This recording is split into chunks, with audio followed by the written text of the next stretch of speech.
And now it's Deborah Kobylt Live. Hi, everybody. Thanks for joining us today. I'm Deborah Kobylt Live, and please welcome Neferteri Plessy and Cole Patterson. They are the co-founders of Single Moms Planet. You're going to want to hear all about this. Ladies, thanks so much for joining us today. Thank you for having us. Yeah, this is a great thing you're doing and your entire team is doing. Please talk to us about Single Moms Planet. What is it? Single Moms Planet is a 501c3 nonprofit, Yeah. and we were birthed on really helping moms become badasses.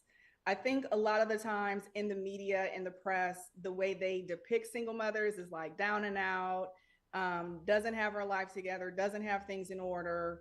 And we wanted to show the other side of single motherhood. We were raised by single mothers who were progressive, and that wasn't our experience growing up. And so we wanted to really highlight those mothers. And then the ones who wanted to get to the kick ass state, we wanted to help them with the tools and the education that they needed to also go there with themselves and their family.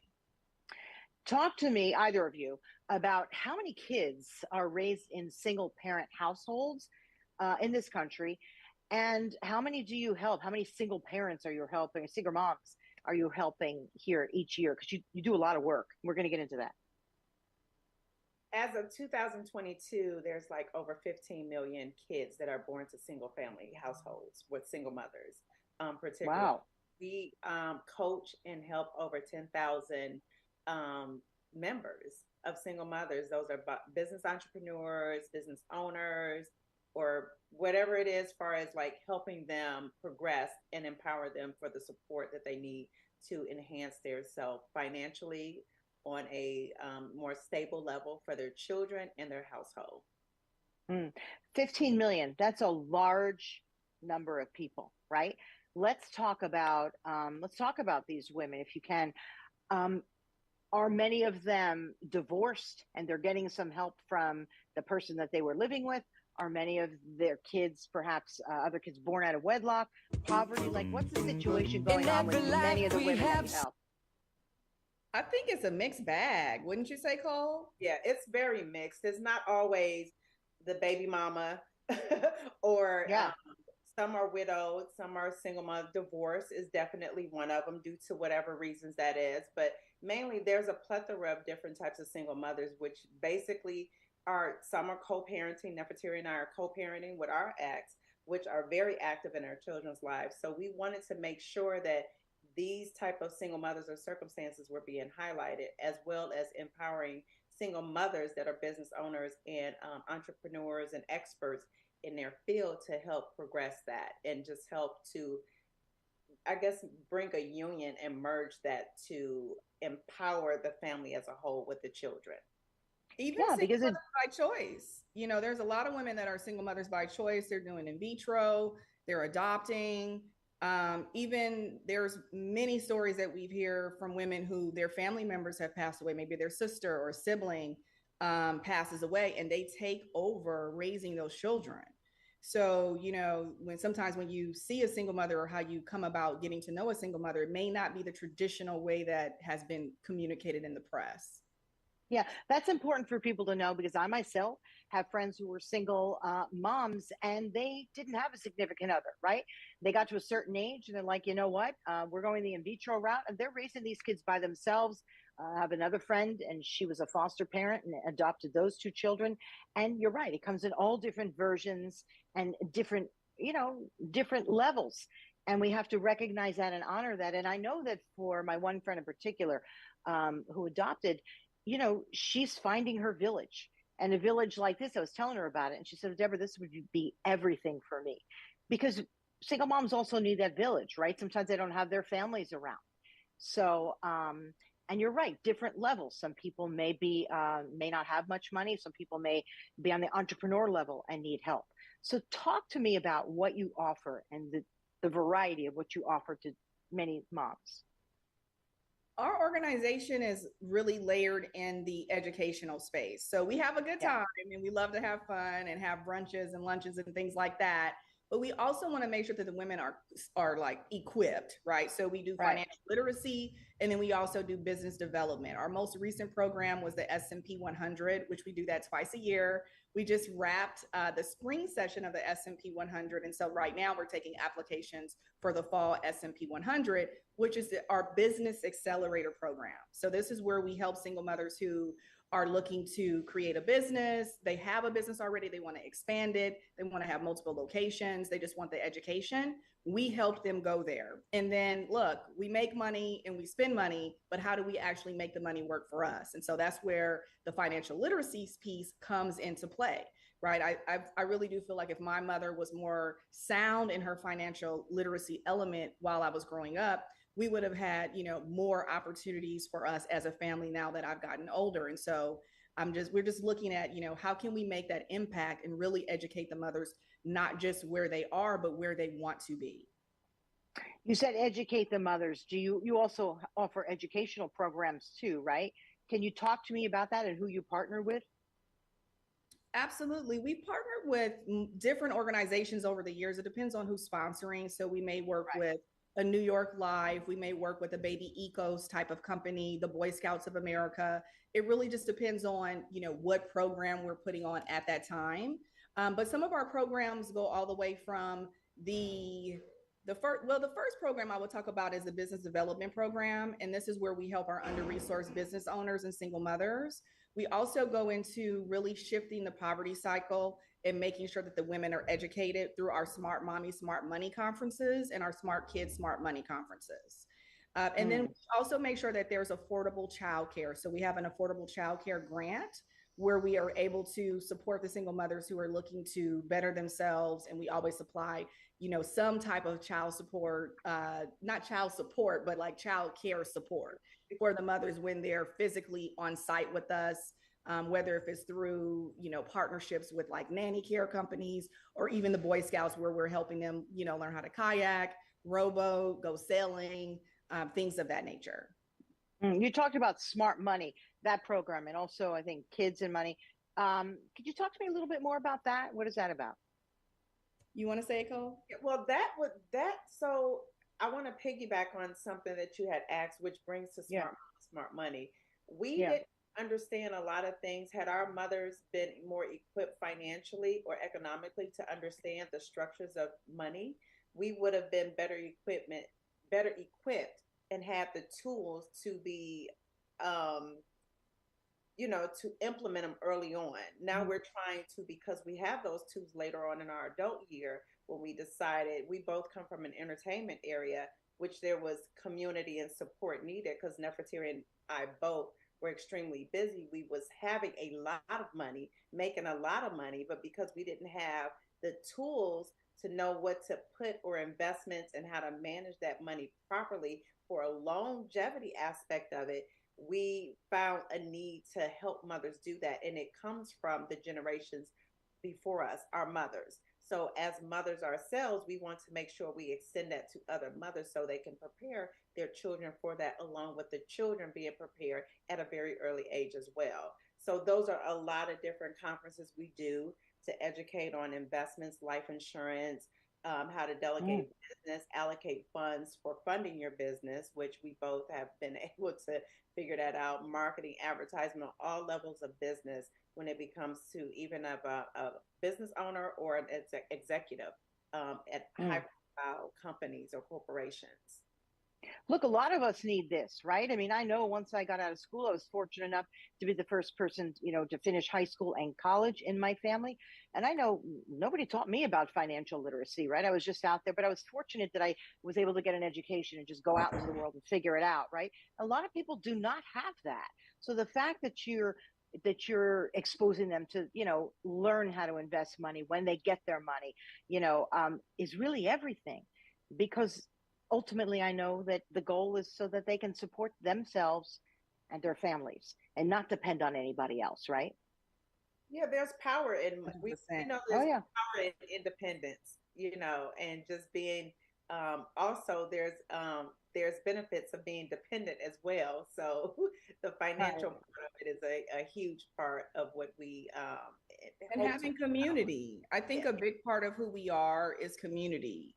We love putting women in front of the mothers that they can relate to, right? Someone that feels and looks like them. They have a similar life path, a similar life story. They feel as though they can achieve those goals and those dreams with much more of a persistent linear approach, right? So sometimes when we watch the people who say, you know, I'm a multimillionaire or I'm a billionaire, but you know, maybe they're a white man living in America, right? They're not an woman who may have gone through a divorce. She has 2 kids, or her husband could have passed away, or you know, who knows how she became a single mother, but her life doesn't look like his, right? So she feels as though she's treading water a lot of the time. She can't really catch up. And so we give her realistic approaches to how can she find success, not only for her lifestyle, but also be present for her children and succeed in business. So I'm a single mom, and not me, but I'm a single mom, and I want to learn more about you. How do I even find you? How do I find out about you? How do I do that? Through our website, referrals. We get a lot of people that recommend Single Moms Planet, and we're a nonprofit organization. That's a community organization. So we also draw in a lot of community leaders, a lot of advocates. So just because it's for single mothers, we attract married couples that are, you know, children who were raised by single mothers that are now adults. You know, so you don't have to be a single mother in order to participate and support the organization. Which is very important, I have to say. Talk to me about the two of you, whoever wants to go first. How were you raised? Talk to me also about, in other words, how was it, you know, being raised by a single mom? How did you feel? How do you feel like you almost have to give back to mom because of all that she had to go through, right, and give to you? And how do you parent now as a single parent? I'll let you go first.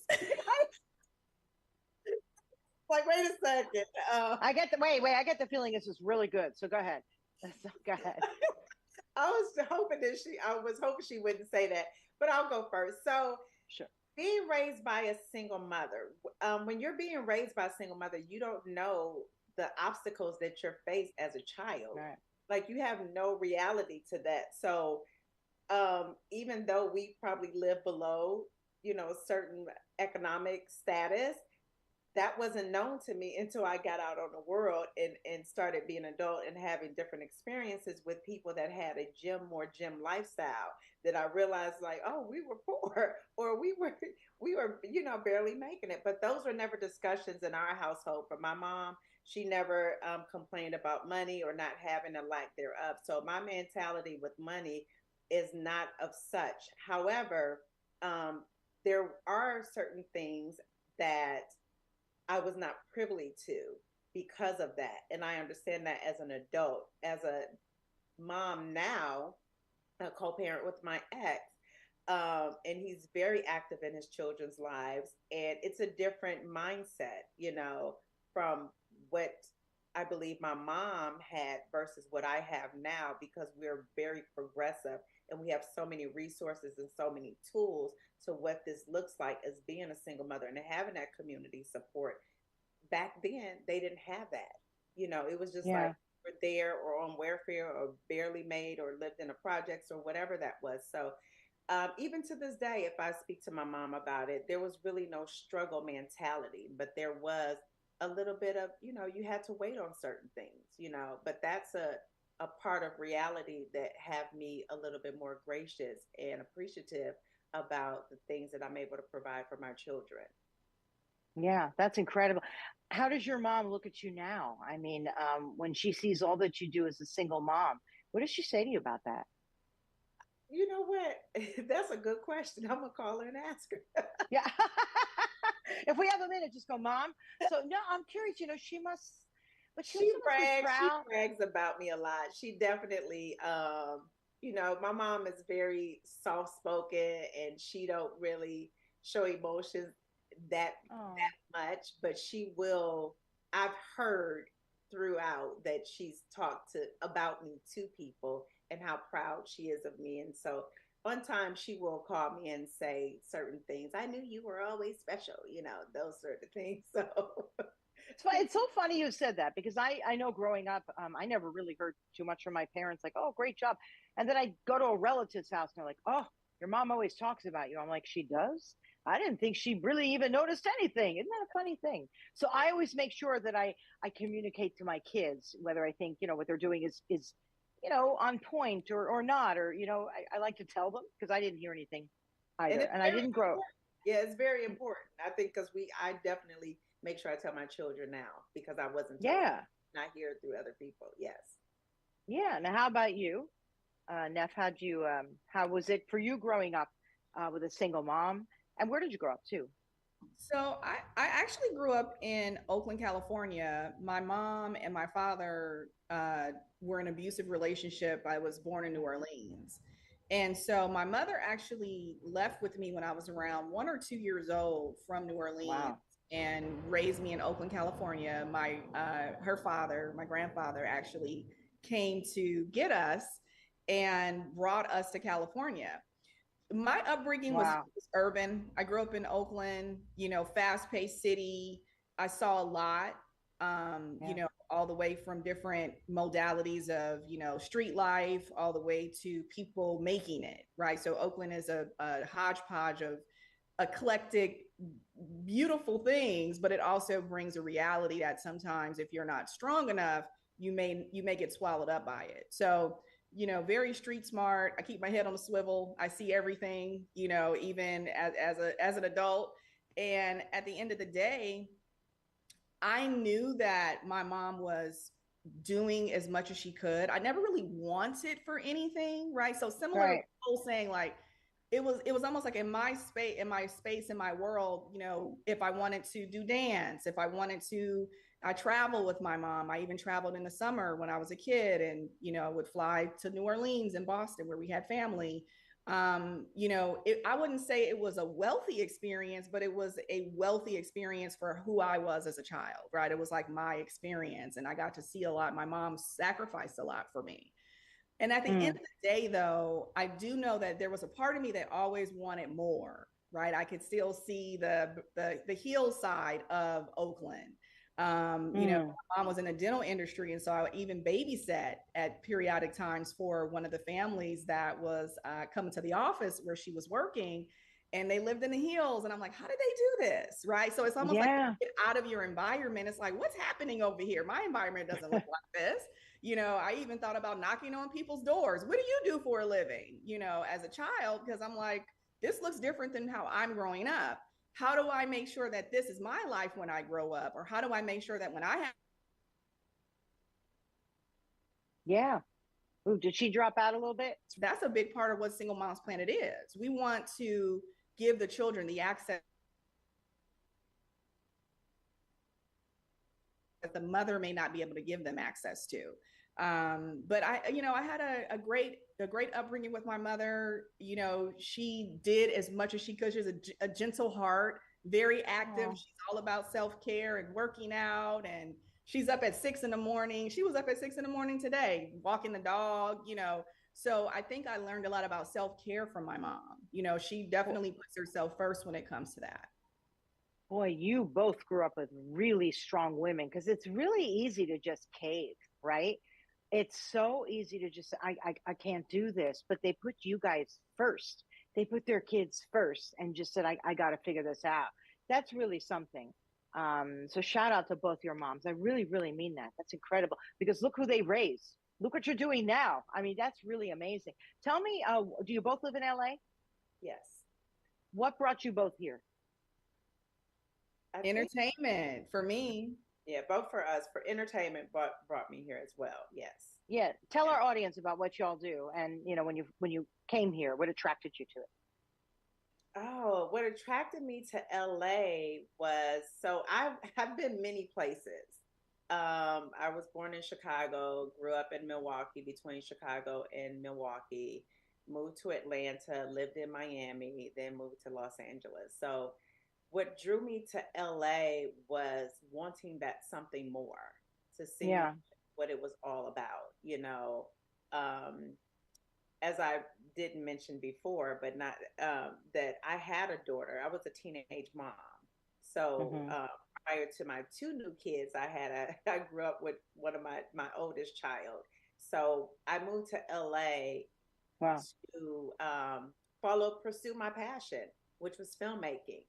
And I basically got on a different path of makeup artistry, self-taught makeup, but I felt that was a need and necessary for me to learn every aspect below the line for the film industry that will prepare me better as a film director, which it has.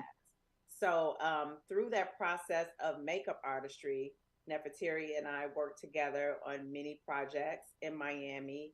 She was already here by coastal in Los Angeles. I moved here in that following the dream, the Hollywood life, and from there it just continued. I just released with ebb and flow, and I allowed whatever journey it was to take to better prepare me for what my purpose was. And when we both decided, we both became pretty much co-parenting at the same time with our ex. The relationship departed, and we were still in the entertainment business, trying to figure out, like, what do we do? How do we get this support? Because when you're in the entertainment industry and you're on set for 18 hours, more any time between 12 to 18 hours you can be on set. But having small children, how is that going to work?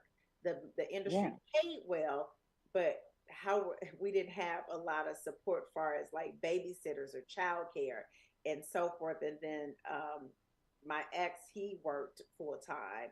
Neferteri's husband worked full time.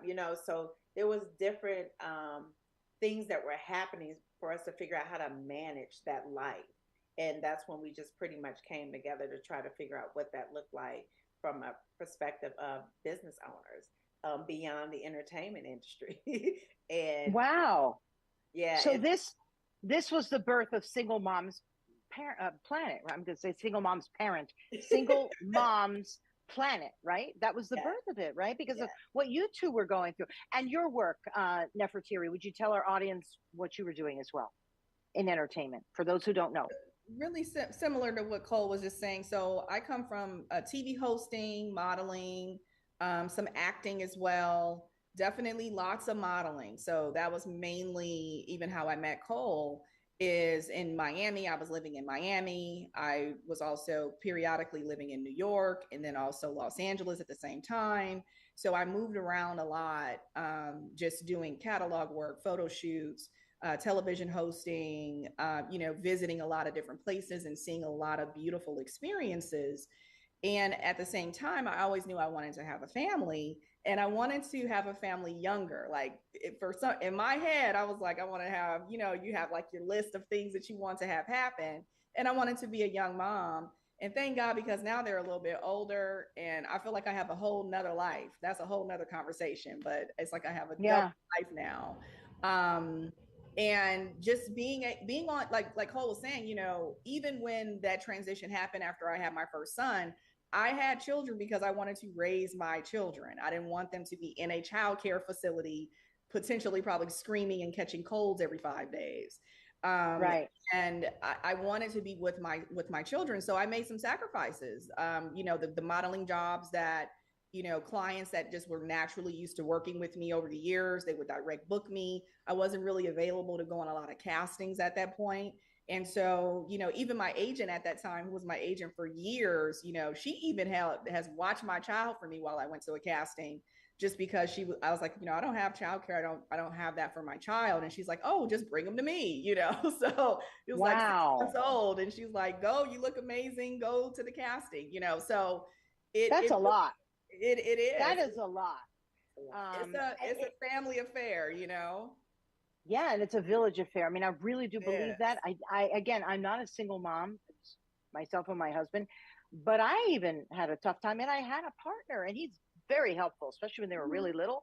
But still, I'd be calling on my mom in Florida. I'm like, could you come out here for a month or two, maybe 3, make it a year? Because it is so tough.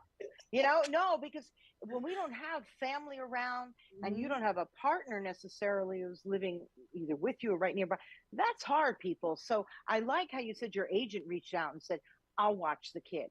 Go ahead, do what you got to do. Yeah, you need people you really trust. Okay, so again, I'm a single parent.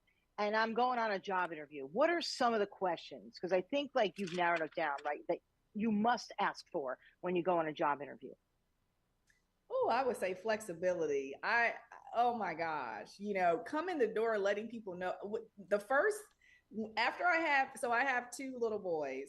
After I Yeah. had the second one, and after I had the second one, that's when our divorce started happening, right? So we were together for the first one. It was more support in the home. When we started co-parenting, it was almost like if I had the child or the children, I needed to figure it out, and then vice versa. Sometimes I could lean on him, but again, like Cole was saying, he was working full time, right? So I was the one who had this flex schedule, which is a good thing, and it also can haunt you sometimes, because then it's like, people feel as though you don't really have anything to do. You're like, wait a minute, I have a lot to do. So when I started going into the job market, beyond entertainment, because entertainment is definitely different. You're not really telling them anything in entertainment. Yeah. Right.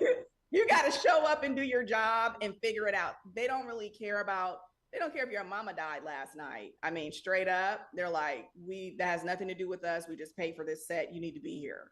But when it comes to the corporate space, because I do marketing and PR and media, things like that for clients and media training, I would walk in the door and just let people know what was happening. I even brought my second child came with me to a job interview with a client that I worked with for over 10 years. He was in his little car seat, right? So it's like, I'm a mom. I get shit done though, right? Like you got to let them know like who you are. What do you stand for? How are you committed? Are you integrous? Do you do what you say you're going to do? That's what you're hiring, right? Yeah. Even if I have to stay, you might get an email from me at 2 a.m., but I'm gonna get it done, right? And so that's how you have to come in the door, because even if I had no children, there are people who have no integrity that you can hire that have all this flex time, but they don't have any commitment. They don't have any integrity on how they're going to get something done. And so I would come in with like, this is who I am as a woman, right? Yeah. You're hiring layers of me. You're getting elements of me that nobody can become me. Nobody is going to deliver like me, right? So sell yourself, sell who you are. It's not just like what's on the resume. Let me tell you, if anybody can get anything done, it's a woman, and it's a woman with children, because we know how to multitask, right? And if I see somebody coming in the door, like I have an assistant, my assistant has an assistant, and I make sure that I hire primarily women, but I like to hire moms, because single moms, people who aren't single moms, I just feel like we know how to get it done, because we have to, right? We have to get stuff done. So, all right. So flexibility, right? I guess a network, right? You just need you both have, I guess, developed a network for yourselves, right? I mean, that's got to be almost first before you can consider anything. Like, have that all in line, right? I believe so.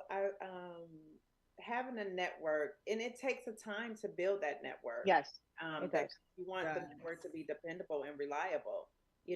So you can have a network of people that are not dependable, that are flakes. So just to have and understand what that value, like Neferteri spoke about, integrity. Are you a woman of your word? Are you a mother that gets stuff done? Don't make excuses, because you do reach a aspect of where, life happens. As a mother, you're emotionally drained. You're physically incapable of certain things because you're tired.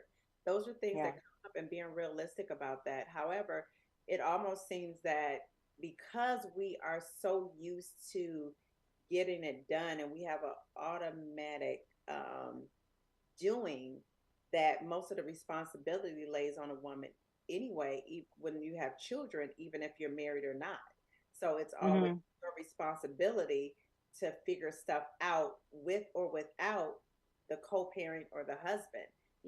So I feel like when you take that type of task-driven mentality to a job, you're able to itemize what needs to be done and do it effectively and efficiently. So I believe with that community, that's what we teach with the S&P 100, of being accountable and making progress, because you can be an idle for a long time and thinking you're doing and nothing's happening.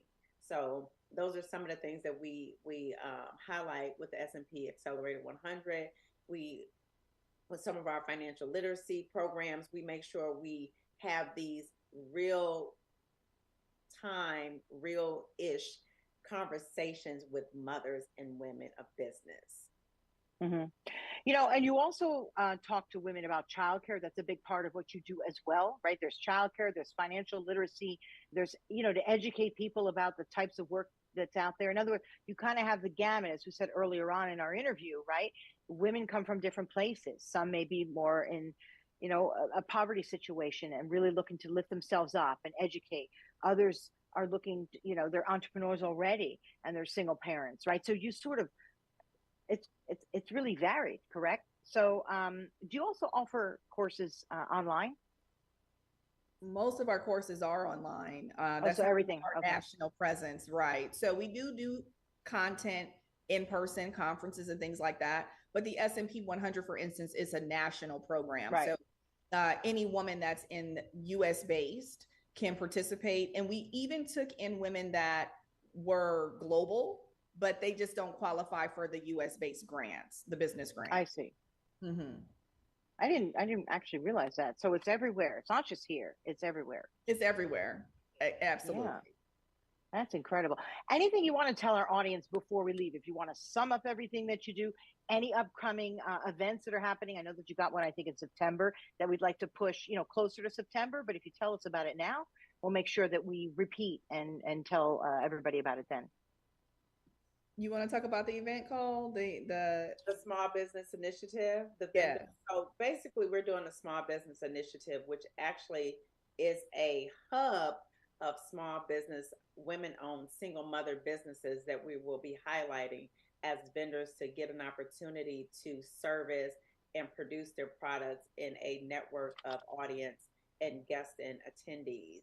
That will be in September, later September.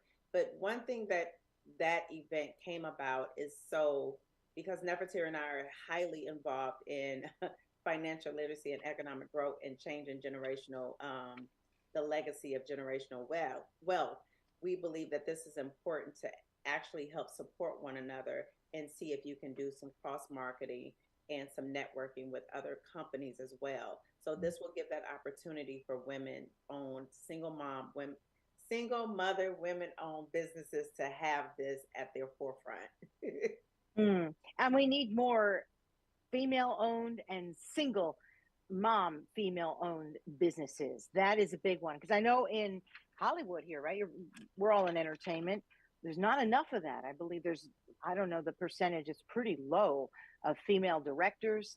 And if we can support not just the women, but the women moms out there, particularly single moms who really, need for this stuff to happen, I just implore people to do that, right? Anything else you want to tell us? Anything upcoming? Anything you want to say to our audience to know about you, how they can donate, how they can get involved? Definitely. You can donate at singlemomsplanet.org. We are always looking for donations, but we're also looking for partnerships and support. So if you have a business or a corporation or a concept or idea, if you'd like to do a fundraiser for our organization that benefits the nonprofit, we greatly appreciate it. We're a highly active, highly engaged organization. We have a daily hotline where women call in and get support on their businesses. We're doing conferences all the time for the women. We're doing networking events. Really helping women figure out, how to maximize their time, right? We don't all have the Beyonce hour. Our hour doesn't look like Beyonce's hour. So how do we, as women and women in business and mothers, how do we maximize ourselves? And the way that we figured out how to do that is through community support like Single Moms Planet. So if you're thinking about, participating or volunteering with an organization or donating to an organization, or even doing a donation match with an organization for your 2023 calendar year, please consider Single Moms Planet. Yes. Yeah. You want to give that 800 number? You said you have an 800 number for people to call in. So you would actually go to our website, singlemomsplanet.org, and then you would click a link to schedule, because it's a scheduled call with a business coach, and they're complimentary. So definitely take advantage of those calls, and they're with high-level business coaches. And so we're just excited about all the things we're doing. we built it, we created it, and it's all with single mothers on the mind, you know, single mothers that want to strive in their careers and their businesses. Kind of amazing, right? How things come full circle. You're both raised by single moms. You are single moms. You're together working, saying, we got to figure something out, not just for us, but everybody out there. And look what you both did. I mean, I just think that's really fantastic. It's a long way from Louisiana and from where I believe you said you were from in Chicago. I mean, congratulations, ladies. You're doing great work. So Well, thank you. But we actually, I mean, look, I don't want to take the credit. I know you just called us single moms. Our kids are older. They primarily live with their fathers. Like, we're in a totally different world. Like, the way we're able to operate, the way we're able to create and do the things that we do is just because we have major support, right? Like, they're primarily with their fathers. We have support from our mother-in-laws and, you know, grandmothers. And so our lives are charmed in a way, right? So when you look at who we are, who Cole and I are as women, and how we show up in the community, I don't necessarily want you to have this picture painted like this. Right. We're all, everybody's not the same as the support level they have, right? So that's why we're giving back to the single mother community to really allow them to be able to thrive with our support, to just get that little tweak that helps their business grow, that little tweak so that they can build a community around them, so that they have the support that they need to thrive and grow in their businesses and in their family and their personal life as well. Absolutely. Very well said. Very, very well said. Thank you both for joining us today. Please, people, singlemomsplanet.org. Check them out, get involved, donate, sponsor a fundraiser, whatever it is. Women supporting women is how I look at it. Very, very important. It really, really is. So, geez, I'm just very grateful that you both came on. Wonderful story, wonderful work. And you can hear about it on our show. Deborah Kobylt Live. We're on YouTube. We're on Facebook, Instagram. And then as an audio podcast, just put in Deborah Kobylt Live, and you'll find us on iHeartMedia. You'll find us just about anywhere that you get your podcasts. We'll be there. So thank you again. Singlemomsplanet.org. Look them up. Get involved. We'll see you next time. Bye-bye. Thank you.